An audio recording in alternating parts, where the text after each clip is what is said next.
Televisión. Muchas gracias. Gracias. No dice quién lo envía, pero gracias. Gracias. Está con nosotros María Fernanda Torres. Ella es vocera de Tauromaquia Mexicana, que es una organización de aficionados a la fiesta brava, ¿cierto? Sí, sí. Ahí están representados todos los sectores de profesionales del mundo del toro, toreros, ganaderos, empresarios, subalternos, dedicada precisamente pues a la defensa de la fiesta brava. A ver, María Fernanda. A ver, dinos, ¿quiénes componen toda esta comunidad de la fiesta brava? Bueno, la fiesta Ya decías, brava. los toreros. Sí, los toreros, que es como lo que más se conoce siempre. Al decir los toreros, hablas evidentemente de los matadores. Exacto, matadores y novilleros. también. Novilleros, Sí, los picadores, Exacto, asistentes, o sea, que son toda la cuadrilla de los toreros, ¿no? Todos los subalternos, que son todos los que apoyan durante la lidia al torero. Los ganaderos, que son quienes dedican su vida a la crianza del toro de lidia, que es una actividad de tiempo completo que toma muchísimos años a los ganaderos, precisamente de cuidado, combinaciones genéticas para conseguir esa bravura, porque el toro de Por eso lidia es una continúa, raza ¿verdad? única. Si hubiera ya no existirían estas. Exacto, si se prohibieran las corridas de toros, se extingue el toro de lidia. esa, ¿cómo se llama? Esa especie. Esa especie. Sí, Ajá. esa raza, Esa raza, no especie, se extinguiría la raza. si no existieran las corridas de toros, porque precisamente es una raza genéticamente modificada a lo largo de muchísimos años, que ya tiene 500 años la fiesta brava en nuestro país, y a raíz de eso se ha ido conformando lo que hoy conocemos como el toro de lidia, que es para nosotros el centro de la fiesta brava. Otros de los actores importantes, además de los ganaderos, pues son los empresarios, que son los encargados de organizar los festejos taurinos, que alrededor de ellos hay una derrama económica tremenda, de más de 7,000 millones de pesos al año. 7,000 millones de pesos Creo al que año. genera más de Exacto. 10,000 empleos también anualmente. Solo 10,000 empleos alrededor de las ganaderías de Bravo, que hay más de 188 ganaderías en México, Sí. y de empleos directos e indirectos son casi 300,000 empleos en México. Qué cosa. Ok, entonces 300,000 empleos, 7,000 millones de pesos, que no son poca cosa. Sí, y 800 millones que se pagan de impuestos. Qué Que cosa. Porque hay tampoco que son poca decirlo, cosa. A no es ver, poca díganles cosa. que ya no los van a pagar. Exacto, porque además es una actividad legal que hay que decirlo y Ajá. por lo tanto pues paga sus impuestos. Y que además nutre también a otras formas culturales, a la música, por ejemplo, la Claro. pintura, la propia filosofía también muy inspirada en esto. Sí, sí, a lo largo de la historia la tauromaquia ha inspirado a otras artes, ¿no? Como bien dices, a la música, a la pintura, a la literatura. Entonces, algo que lleva 500 años en nuestro país, pues sin duda es algo muy mexicano, es algo de lo que estamos muy orgullosos. La primera corrida de toros se dio en 1526 en nuestro país, así que estamos a poco de ya cumplir oficialmente los 500 años. Y otra cosa que es un gran orgullo para nosotros los taurinos es que la primera ganadería de toros oficialmente registrada en el mundo no se dio ni siquiera en España, sino fue en México en 1522, o sea que oficialmente ya se cumplieron los 500 La primera años. ganadería. Sí, que fue ya, Atenco. ¿Existe todavía? Sí, la ganadería de Atenco, que justo es histórica, ¿no? Y que además ha ayudado a refrescar la línea genética de muchas otras ganaderías que hay en México. Ahora, ¿cuál es el tema? ¿Por qué los antitaurinos están ganando la batalla? ¿Por qué hoy las corridas en la Plaza México están suspendidas? Bueno, ahí qué bueno que me preguntas, Alejandro, que me gustaría comenzar por hacer una precisión, porque hay mucha gente que tiene la confusión de que piensan que se prohibieron las corridas de toros en México o en la Ciudad de México, y es importante justo decirles que no están prohibidas ni en México ni en la Ciudad de México, Ok. sino que esta suspensión aplica exactamente solo sobre el inmueble de la Plaza México. Esto se dio a raíz de un proceso judicial que interpuso un recurso la organización civil Justicia Justa, justo para, en materia administrativa, en el primer juzgado de distrito, para que se suspendieran las corridas de toros. En tanto que se resuelve, el juez, como para garantizar los derechos de las partes, dictó esta suspensión en el inmueble Ese es el de la estatus Plaza hoy. México. Ese es el estatus Desde hoy. junio fue a Ahora, ¿cuál es el argumento? Está suspendidos. ¿Cuál es el argumento? ¿Qué argumentan esta organización para pedir que se impidan las corridas de toros en la Plaza México? El argumento que interpuso esta organización civil era que las corridas de toros atentan contra el medio ambiente, lo cual pues es una falacia total, porque precisamente pues en México hay más de 180,000 hectáreas dedicadas al campo bravo donde conviven no solo el toro bravo que vive como rey, en libertad plena, básicamente sin casi ningún contacto del hombre. Podríamos decir que incluso es uno de los, yo creo que es el animal que de alguna forma tiene algún vínculo con el ser humano que vive de mejor forma, y que precisamente además ayuda a que ahí convivan otras especies de flora y de fauna, ¿no? Entonces, pues obviamente este argumento no tiene sentido de ninguna forma, atenta contra el medio ambiente, y si nos pusiéramos un poco sobre esa narrativa, entonces tendríamos que imponer amparos contra los que usamos coches, por ejemplo, ¿no? Porque eso va contra el medio ambiente. Entonces, ese fue el argumento. En tanto se resuelve, justo están suspendidas las corridas en este momento, pero la Plaza México interpuso también en respuesta a un recurso de revisión contra esta suspensión. Mientras tanto, sigue el proceso a nivel judicial, que esperamos se resuelva lo antes posible, pero pues en tanto no, justo la tauromaquia respetuosa del Estado de Derecho, de las leyes, pues no se da la temporada grande. ¿Tienen alguna idea de cuándo se puede resolver esto? Pues todavía no hay una fecha exacta, porque como sabemos los procesos judiciales toman su tiempo. Esperamos se resuelva lo antes posible.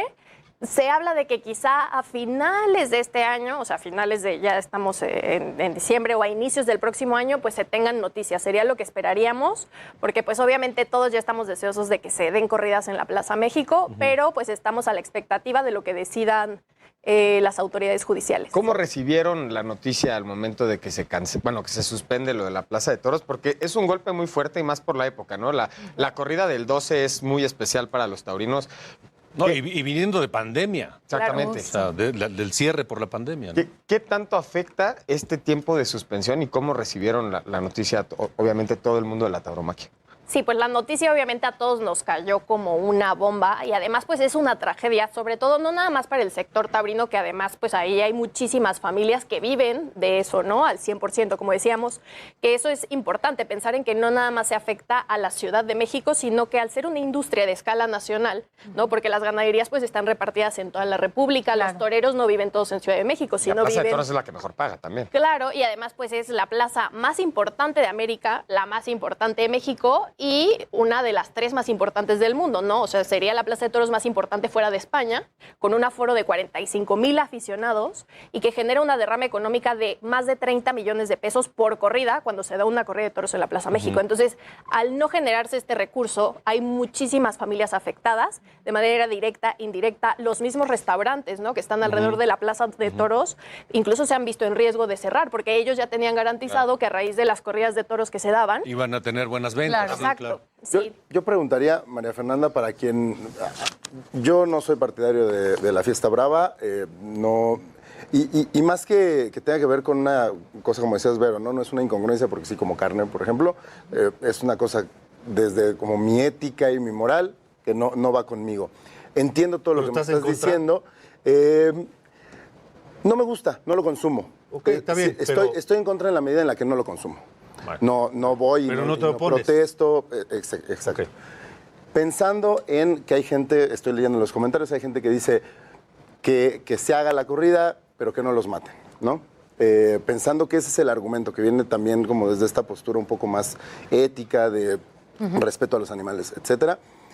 ¿Qué pasaría si va mutando la fiesta brava hacia eso? ¿Qué pasa con los animales también que están Con toda la criados industria, ¿no? para eso? Están criados para morir, porque nos dices, viven como reyes, pero bueno, a final de cuentas mueren como parte de un espectáculo, ¿no? Ante los ojos del público. Sí. ¿Qué pasaría si cambia esta industria y de repente el toro no es sacrificado enfrente del público?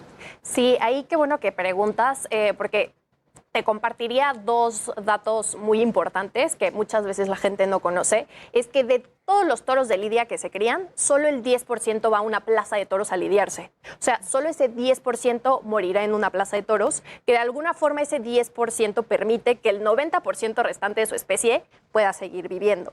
En el caso de algunos países, como justo ya mencionaban Portugal, donde no se matan los toros, no se matan públicamente, pero se matan al final de la corrida de una manera muy fea detrás en el rastro, lo cual a los taurinos nos parece pues indigno para el toro, ¿no? Porque precisamente al nosotros pues darle esa muerte en el ruedo, creemos que es la muerte digna porque está dando la batalla por lo que él fue creado, ¿no? En el ruedo, demostrando su bravura y que incluso cuando es un toro que demuestra que fue un gran toro, que fue una gran faena, se indulta, ¿no? Y ahí que celebramos la vida del toro.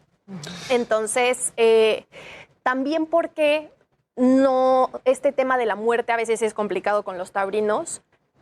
A lo mejor mucha gente piensa que un toro de lidia puede volver a lidiarse, ¿no? Como a lo mejor un partido en un partido de fútbol, un balón, ¿no? Que lo utilizas en un partido y lo vuelves a utilizar en otro. En el caso de una corrida de toros, lamentablemente, aunque a nosotros nos encantaría que pudiéramos utilizarlo en una faena y en otra, pero un toro de lidia solo puede ser lidiado una vez, ya que el toro de lidia una vez... Desarrolla sentido. Exacto, desarrolla sentido, aprende, y la siguiente vez que tú quisieras meterlo al ruedo para lidiarlo, ya no va a ir a lo que nosotros llamamos a justo los engaños, ¿no? Que es lo que utilizan los matadores de toros. Entonces iría directamente contra el matador. Exacto, o contra las personas. directamente a matarlo, y ya no podría darse pues este espectáculo lleno de arte que nosotros vemos, ¿no? Lo que hay dentro de la ética se puede cuestionar como pues, pobre Sí, matador, pero pues también pobre toro, ¿no? Pero mi pregunta es, si no lo matan, más allá de que no lo puedas volver a lidiar, ¿qué pasaría? O sea, ¿se le podría dar algún otro uso, alguna otra vida? Creo que no se puede consumir la carne de esos toros, ¿no? La carne del toro se aprovecha, y es carne muy buena. De hecho, en España, algo muy importante es que ahorita es una carne también valorada y justo también cuidada, porque el toro pues vive en condiciones completamente naturales de libertad, sin que se les metan hormonas, ¿no? Como o los animales de engorda, que sí viven en unas condiciones terribles, ¿no? Hacinados, y que nunca ven la luz ni la libertad. Entonces, la carne del toro de lidia, al ser una carne pues tan limpia, en España ya se está considerando como carne gourmet, y es carne que se vende muy caro. Y es una carne muy rica. Un platillo muy famoso es, por ejemplo, el famoso rabo de toro. Entonces, incluso el toro que se lidia, a final de cuentas, es aprovechado, ¿no? Se vende la carne, se utiliza pues la piel justo también. Entonces, a final de cuentas, se utiliza al 100%. Pero entonces, ahorita no es opción que el toro no muera dentro del espectáculo y se utilice para otra cosa. Ahorita no lo consideran una opción. Sí, es difícil en el sentido de esto que primero te decía, de que no se puede reutilizar en otra corrida. Y si tú te pones a pensar que justo solo ese 10% permite que económicamente pueda subsistir el 90% restante, si ni siquiera hubiera ese 10% sería muy difícil. Porque, por ejemplo, para un ganadero, realmente el criar toros de lidia, para el ganadero de Bravo, no es un negocio. Realmente de eso no generan mucho dinero, porque es mucho lo que invierten, tanto económicamente, en tiempo, que realmente el criar el toro de lidia es por amor al toro, por amor a esa raza que durante muchas generaciones muchos de ellos han criado sus familias, ¿no? No les generan como económicamente otro tipo de derrama, entonces muchos de ellos incluso tienen que tener otro tipo de fuentes de ingreso, pero ese 10% les permite poder seguir criando el 90% restante. ¿Cuándo calculan que se va a resolver esto? Bueno, esperamos que se resuelva para inicios del siguiente año, siendo muy positivos. Estamos deseosos de que ya vuelvan las corridas de toros a la Ciudad de México. Ojalá sí, para el 5 de febrero, que pues es el aniversario de la Plaza de Toros, que ahorita ya tiene 76 años y que esperemos poder celebrar todos y es un símbolo de la ciudad. Claro, y que más allá del tema taurino, arquitectónicamente, históricamente, es un símbolo de la ciudad, y que también hay que decirlo, que incluso a nivel internacional ha tenido una repercusión fuerte en los ingresos de la Ciudad de México, porque hay mucho turismo taurino. Hay 8 países taurinos oficialmente en el mundo, uno de ellos es México. Entonces, del resto de los países taurinos, hay mucha gente que viene a hacer turismo taurino, ¿no? Pues gracias, María Fernanda. Gracias por haber estado aquí. Gracias. María Fernanda Torres, vocera de Tauromaquia Mexicana. Nosotros seguiremos recibiendo sus comentarios.